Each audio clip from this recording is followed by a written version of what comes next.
Hello everyone, welcome back to my class. ಕಳೆದ ಕ್ಲಾಸಲ್ಲಿ ಎರಡು ಕ್ಲಾಸಲ್ಲಿ ನಾವು ಸ್ಪೆಲ್ಲಿಂಗ್ ರೂಲ್ಸ್ ಬಗ್ಗೆ ಡಿಸ್ಕಸ್ ಮಾಡಿದ್ವಿ, ರೈಟ್? ಸ್ಪೆಲ್ಲಿಂಗ್ ರೂಲ್ಸಲ್ಲಿ ನಾವು ರೂಲ್ ನಂಬರ್ 1 ಮತ್ತು ರೂಲ್ ನಂಬರ್ 2 ಸ್ಪೆಲ್ಲಿಂಗ್ ರೂಲ್ಸನ್ನು ನೋಡಿದ್ವಿ. ರೂಲ್ ನಂಬರ್ ಒನ್ನಲ್ಲಿ ಏನು ಬರುತ್ತೆ ನಿಮಗೆ JIVU, JI ಯಾವುದೇ ಇಂಗ್ಲೀಷ್ ಪದಗಳು JIU V ಈ ಅಕ್ಷರಗಳಲ್ಲಿ ಕೊನೆಗೊಳ್ಳಲ್ಲ, ಅಂದರೆ ಎಕ್ಸೆಪ್ಷನ್ಸ್ ಇದೆ, ಅದು ಬೇರೆ.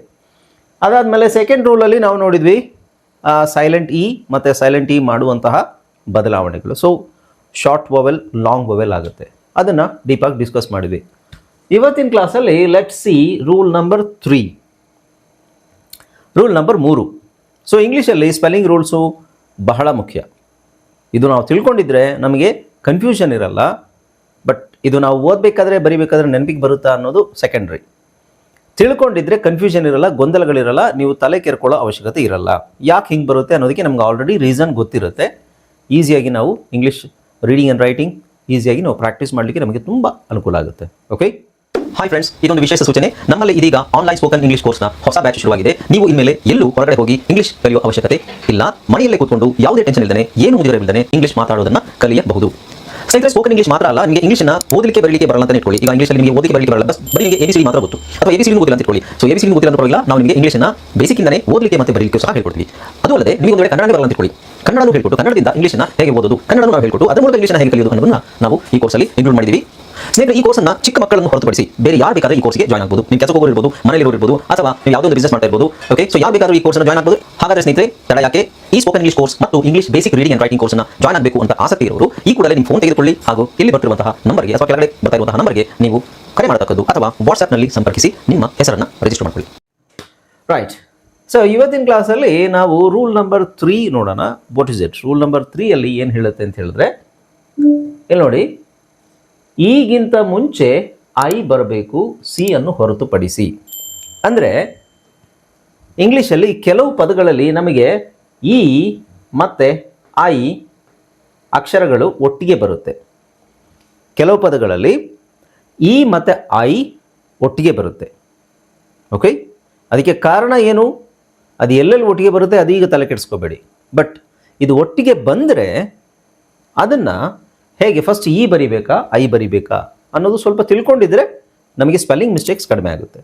ಓಕೆ, ಸೊ ಇ ಮತ್ತು ಐ ಒಟ್ಟಿಗೆ ಬರ್ಬೋದು. ಅಂದರೆ ಈ ಥರ ಇ ಐ ಅಂತ ಬರ್ಬೋದು, ಅಥವಾ ಐ ಇ ಅಂತ ಬರ್ಬೋದು, ಇ ಐ ಅಂತ ಬರ್ಬೋದು, ಅಥವಾ ಐ ಇ ಅಂತ ಬರ್ಬೋದು.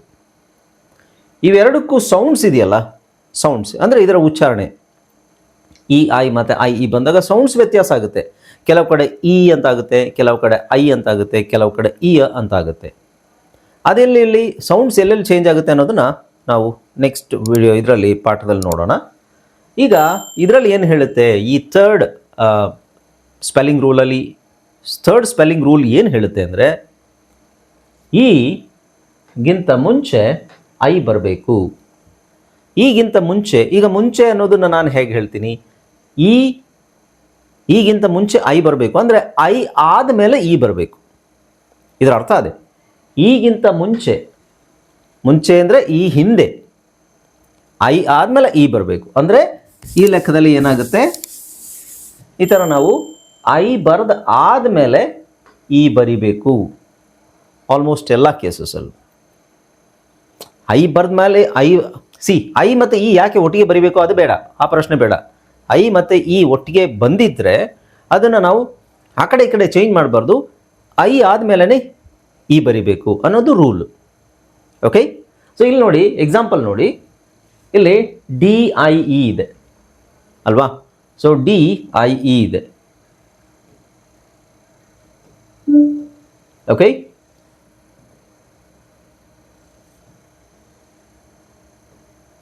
ಇಲ್ಲಿ ನೋಡಿ ಪದಗಳಲ್ಲಿ ನಿಮಗೆ ಇಲ್ಲಿ ನೋಡಿ ಐ ಆದಮೇಲೆ ಇ ಇದೆಯಾ? ಸೊ ರೂಲ್ ಏನು ಹೇಳುತ್ತೆ, ಈಗಿಂತ ಮುಂಚೆ ಐ ಬರಬೇಕು. ಈಗಿಂತ ಮುಂಚೆ ಐ ಬಂದಿದೆಯಾ? ಮುಂಚೆ ಅಂದರೆ ಈ ಹಿಂದೆ ಐ ಬರಬೇಕು. ಸೊ ಇಲ್ಲಿ ಐ ಫಸ್ಟ್ ಬಂದಿದೆ, ಆಮೇಲೆ ಇ ಬಂದಿದೆ. ಐ ಫಸ್ಟ್ ಬಂದಿದೆ, ಆಮೇಲೆ ಇ ಬಂದಿದೆ. I E I E I E ನೋಡಿ, ಇಲ್ಲಿ I E I E I E I E I E I E I E I E I E I E. Almost ನಿಮಗೆ ಬಹಳ ಪದಗಳಲ್ಲಿ I first ಬರಬೇಕು, ಆಮೇಲೆ ಇ ಸೆಕೆಂಡ್ ಬರಬೇಕು. ಇದು ನೆನ್ಪಿಟ್ಕೊಳ್ಳಿ. I first then E. ಅಂದರೆ ಈಗ ನಾವು ಹೇಳೋದಾದರೆ ಈಗಿಂತ ಮುಂಚೆ ಐ ಬರಬೇಕು, ಅಥವಾ ನೀವು ಅದನ್ನು ಹೇಗಾದರೂ ತಗೊಳ್ಳಿ. ಐ ಆದ ನಂತರ ಇ ಬರಲಿ, ಈಗಿಂತ ಮುಂಚೆ ಐ ಬರಲಿ, but I first E second. ಇದು ನೆನ್ಪಿಟ್ಕೊಳ್ಳಿ. I first E second. ಇದನ್ನು ನೆನ್ಪಿಟ್ಕೊಂಡ್ರೆ ಸ್ಪೆಲ್ಲಿಂಗ್ ಮಿಸ್ಟೇಕ್ಸ್ ಅವಾಯ್ಡ್ ಆಗುತ್ತೆ ಮತ್ತು ಪದಗಳು ಓದಲಿಕ್ಕೆ ಸ್ವಲ್ಪ ನಮಗೆ ಈಸಿ ಆಗುತ್ತೆ. Okay, but there are exceptions. Exceptions ಅಂದರೆ ಏನಂತ ನೋಡಿ. ಎಕ್ಸೆಪ್ಷನ್ ಅಂದರೆ ನಾನು ಆಲ್ರೆಡಿ ಹೇಳಿದ್ದೀನಿ ನಿಮಗೆ, ರೂಲು ಎಲ್ಲ ವರ್ಡ್ಸಿಗೂ ಅಪ್ಲೈ ಆಗಲ್ಲ, ಕೆಲವು ವರ್ಡ್ಸ್ ಬಿಟ್ಟು. ಓಕೆ, ಎಕ್ಸೆಪ್ಷನ್ ವರ್ಡ್ಸ್ ಯಾವುದು? ಇವಿಷ್ಟು ಪದಗಳಲ್ಲಿ ನಮಗೆ I and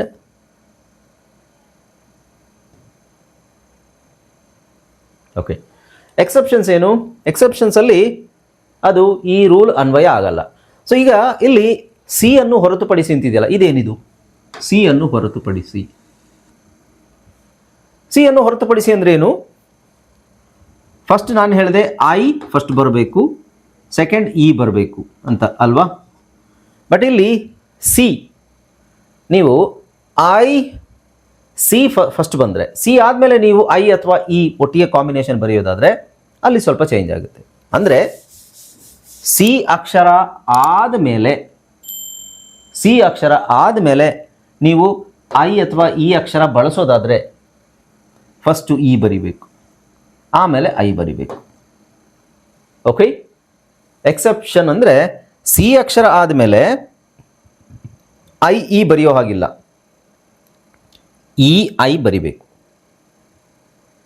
in most of the cases. But exception ಇದೆ. ಅರ್ಥ ಆಗ್ತಿದೆಯಾ ಎಲ್ರಿಗೂ?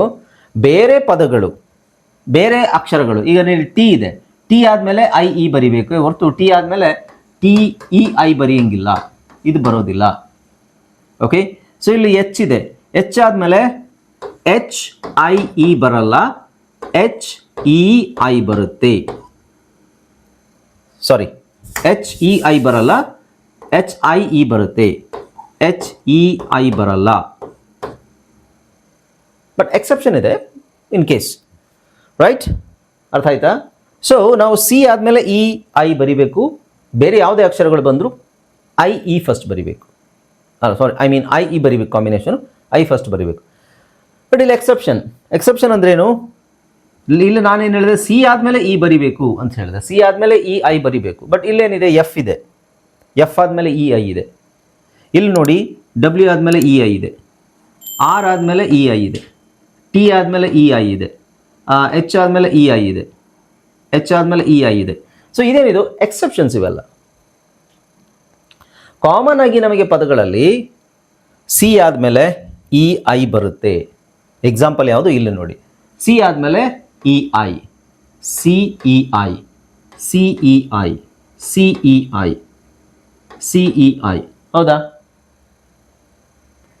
So ceiling, conceive, deceit, deceive, perceive, receipt, receive.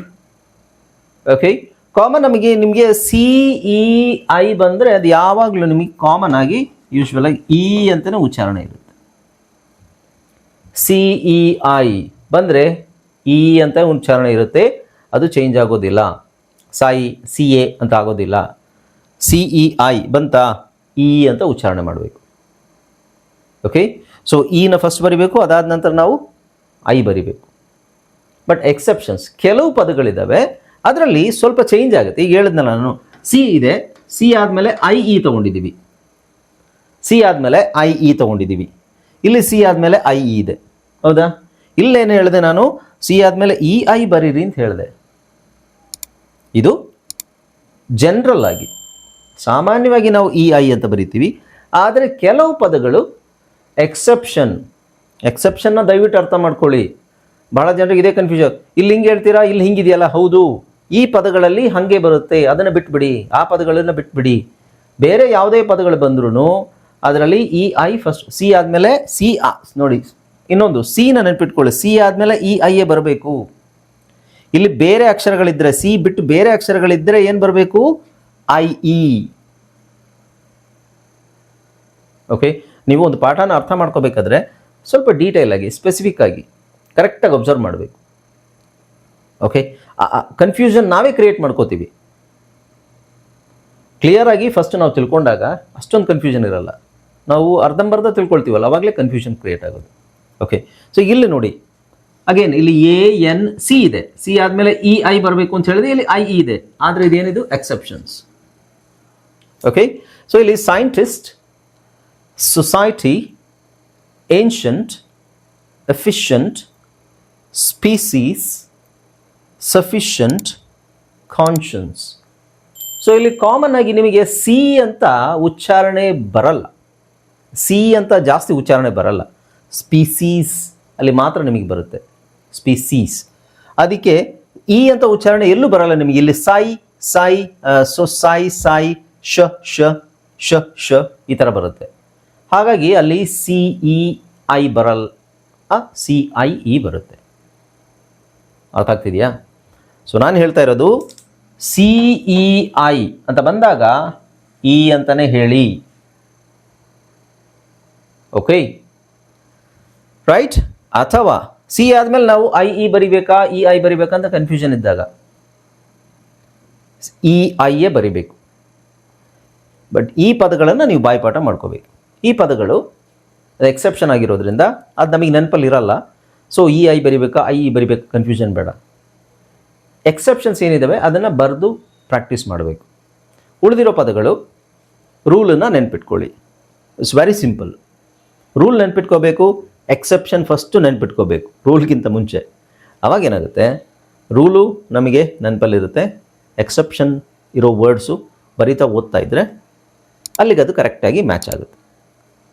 Okay, so common ಆಗಿ ನಾನು ಹೇಳಿದೆ ಸಿ ಇ ಐ ಬಂದಾಗ ಇ ಅಂತಲೇ ಸೌಂಡು, ಇ ಅಂತಲೇ ಬರುತ್ತೆ. ಇಲ್ಲಿ ನೋಡಿ, ceiling, conceive, deceit, deceive, perceive, receipt, receive ಎಲ್ಲ ನಿಮಗೆ ಇ ಅಂತಲೇ ಬರುತ್ತೆ.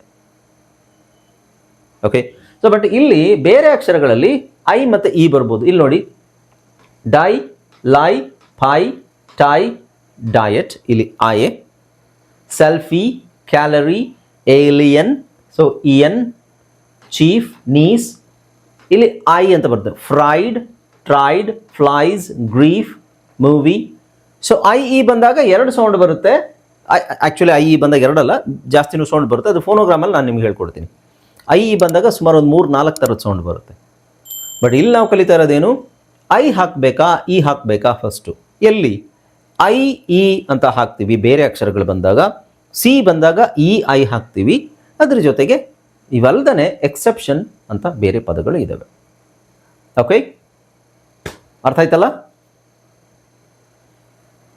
Any questions? ಏನಾದರೂ ಪ್ರಶ್ನೆಗಳಿದೆಯಾ?